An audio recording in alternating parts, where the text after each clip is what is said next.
السلام علیکم۔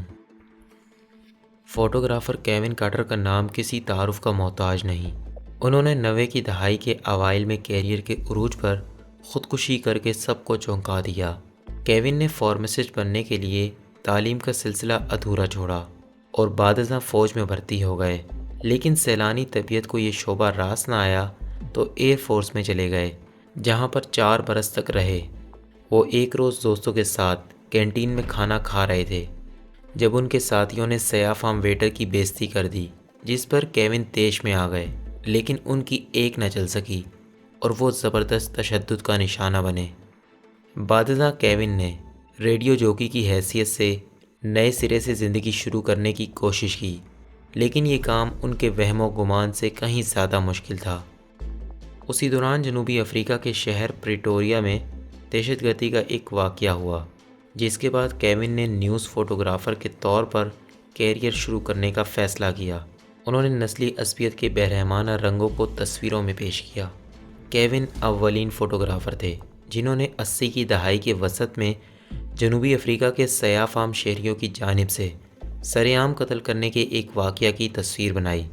سزا پانے والا شخص جس پر ایک پولیس افسر کے ساتھ دوستی کا الزام تھا۔ آنے والے برسوں کے دوران کیون نے یادگار تصاویر اتاریں۔ مارچ 1993 میں وہ ایک دورے پر سوڈان گئے، لیکن اصل موضوع یہ ہے کہ کیون کارٹر کی خودکشی کی اصل وجہ کیا تھی۔ ایک معصوم بچے کی تصویر جو ساحل سمندر پر پڑا ہوا ہے۔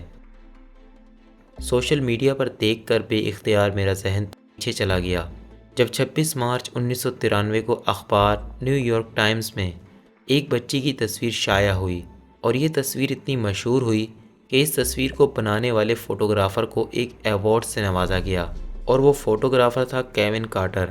1993 کو جب سوڈان اندرونی خانہ جنگی کی وجہ سے شدید قحط سالی کا شکار تھا، تو کارٹر نے ایک ڈاکومنٹری فلم بنانے کا فیصلہ کیا اور وہ سوڈان چلا گیا۔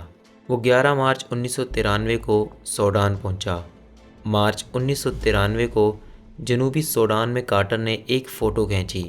یہ فوٹو اس معصوم بچی کی تھی جو انتہائی کمزور اور نحیف، بھوک اور پیاس سے نڈھال، چلنے سے قاصر تھی، اور زمین پر تقریباً رینگتی ہوئی خوراک کی تلاش میں قریب ہی موجود اقوام متحدہ کے ریلیف کیمپ کی جانب جانے کی کوشش کر رہی تھی، جبکہ ایک بھوکا گدھ یہ جانتے ہوئے کہ یہ بچی اب مرنے والی ہے، کہیں سے اڑتا ہوا آیا اور اس بچی کی موت کے انتظار میں اس کے پیچھے پیچھے چل رہا تھا تاکہ وہ گدھ اس بچی سے اپنے پیٹ کی آگ بجھا سکے۔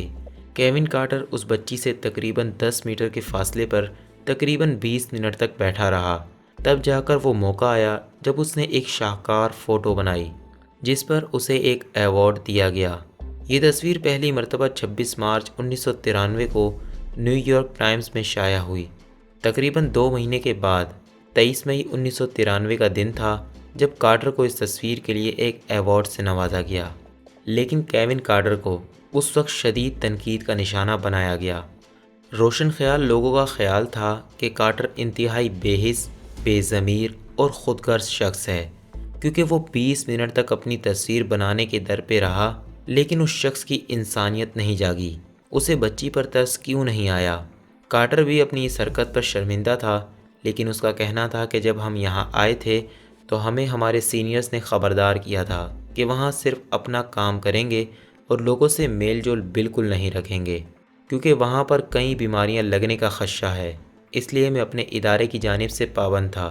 لیکن کیون کارٹر نے اپنے قریبی دوستوں سے یہ بھی ضرور کہا کہ وہ سخت نادم ہے کہ اس نے بچی کے معاملے میں اپنے ادارے کا حکم مان کر درست نہیں کیا۔ بس اس ایوارڈ کے ملنے کے تقریباً 2 ہی مہینے کے بعد کیون کارٹر نامی اس صحافی نے اپنے ضمیر کی آواز پر خودکشی کرنے کا فیصلہ کر لیا۔ 27 جولائی 1994 کو وہ اپنی پک اپ گاڑی میں بیٹھ کر ایک دریا کے نزدیک اس میدان میں گیا جہاں وہ بچپن میں کھیلا کرتا تھا۔ ایسے کئی راستے ہیں کہ جو یکدم بغیر کسی تکلیف کے آدمی کو موت کی آغوش میں لے جائیں، لیکن اس نے اپنی موت کے لیے بھی ایک انتہائی پیچیدہ اور تکلیف دہ راستہ اپنایا۔ کیون کارٹر نے ایک پائپ لیا اور اس کا ایک سرا اپنی گاڑی کے انجن کے ایگزاسٹ کے آگے فکس کیا، جہاں سے گاڑی کا دھواں نکلتا ہے۔ اور دوسرا سرا اپنی ہی گاڑی کے پیسنجر سیٹ کی کھڑکی سے اندر کر کے کھڑکی کا شیشہ اوپر چڑھا کر اچھی طرح بند کر دیا۔ اس سائڈ کو ایئر پروف کرنے کے بعد کیون کارٹر ڈرائیونگ سیٹ پر بیٹھا، گاڑی کا دوسرا دروازہ بھی اچھی طرح بند کیا، شیشہ اوپر کیا، دروازہ اندر سے لاک کیا اور گاڑی اسٹارٹ کر دی۔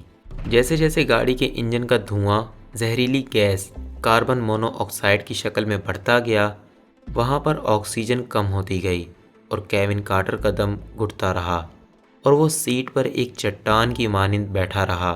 وہ باضمیر شخص اگر چاہتا تو ایک ہاتھ بڑھا کر اپنی گاڑی کا دروازہ کھول سکتا تھا، لیکن اس کے ضمیر نے زندہ رہنا گوارا نہیں کیا اور اس نے موت کو چن لیا۔ اس لیے نہیں چنا کہ اس نے کوئی گناہ کیا تھا، بلکہ اس لیے چنا کہ اس کا ضمیر صرف 20 منٹ کیوں سویا۔ وہ باضمیر انسان 33 سال کی عمر میں اپنی ہی بنائی ہوئی ایک ایوارڈ یافتہ شاہکار تصویر کے غم میں اس دنیا سے رخصت ہو گیا۔ اب روزانہ ہزاروں کی تعداد میں بچے بھوک اور پیاس سے مرتے ہیں، مگر کوئی باضمیر انسان مدد نہیں کرتا، کوئی خیال تک نہیں کرتا، سوچتا بھی نہیں، کوئی ایک وقت کا بھی کھانا تک نہیں چھوڑتا، کوئی آنسو تک نہیں، کوئی دکھ، کوئی رنج، کوئی ملال، کچھ بھی نہیں۔ ہو سکتا ہے کل ہمارے ساتھ ایسا ہو جائے۔ آخر ہم اتنے بے حس کیوں ہو چکے ہیں؟ کیون کارٹر تو 20 منٹ کی خاموشی کے لیے خودکشی کر گیا، لیکن ہمارے ضمیر تو سالوں ہو چکے جاگتے ہی نہیں۔ ہم اپنے اڑوس پڑوس سے اس قدر بے خبر بے پرواہ کیوں ہیں؟ کیون کارٹر نے خودکشی نہیں کی، بلکہ وہ تو 20ویں صدی کا ایسا تاریخ دان تھا جس نے اپنے خون سے ایک انوکھی گمنام تاریخ رقم کر دی، اور آج کوئی اس کی اس قربانی کا ذکر تک نہیں کرتا، اور ہم زندہ لاشیں بن چکے ہیں۔ وہ لاشیں جن کو گدھ بھی نہیں کھائیں گے، بلکہ ہم خود گدھ بن چکے ہیں جو دوسروں کی موت کا انتظار کر رہے ہیں۔ یہ ہماری خودکشی ہے۔ ہم پر اس شامی معصوم بچے کی موت کا کیا اثر ہوا تھا؟ وہ 20ویں صدی کے گدھ کی شرافت تھی کہ وہ انسانوں کی بچی کو نوچنے کا خواہش مند تھا، لیکن ہم 21ویں صدی کے وہ انسان ہیں جو اپنے ہی بچوں کو پیدا ہونے سے بھی پہلے ماں کے پیٹ میں ہی وحشیانہ چیر پھاڑ کر کے قتل کروا دیتے ہیں۔ ڈاکٹر پہلے کینچی کو ماں کے پیٹ میں داخل کرتے ہیں، پھر اس بچے کے اعضاء کو ایک ایک کر کے کینچی سے کاٹا جاتا ہے جو زندہ تھا لیکن ابھی پیدا بھی نہیں ہوا ہوتا۔ کیسا وحشیانہ قتل، قتل وہ بھی اپنے معصوم بچے کا۔ ہم سے بہتر تھا وہ 20ویں صدی کا گدھ۔ پہلے لوگ اپنی بچیوں کو دفن کرتے تھے، مگر ہم وہ گدھ نما انسان ہیں جو اپنے بچوں کو ماں کے پیٹ کے اندر تیز دھار آلات کے کسائی کی طرح کاٹ ڈالتے ہیں۔